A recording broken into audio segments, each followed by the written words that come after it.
A 4R photograph measures 4 inches by 6 inches. If it is enlarged so that the new photograph has a length of 24 inches, what is the width of the new photograph? Okay, so this problem is all about ratio and proportion, or this is a direct variation. Okay, so we have original is 4 inches by 6 inches, the original dimension. So we have length and width. So the 4 inches will be the width and then the 6 inches will be the length. Okay, so let's put this on table. So we have W and L, 4 inches. The width, we have the length is 6 inches. So if it is enlarged so that a new photograph has a length of 24 inches. So the length is 24 inches. What is the width? What is the width of the new photograph? So let's put variable to this. Let's say n.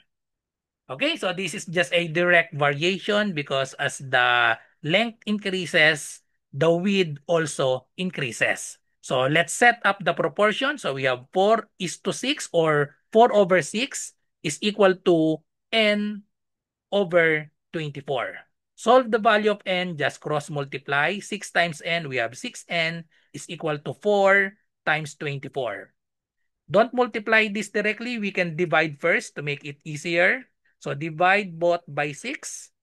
So always divide first. Because 24 divided by 6, that is simply equal to 4.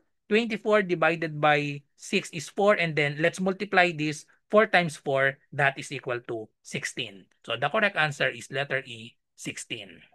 Follow for more.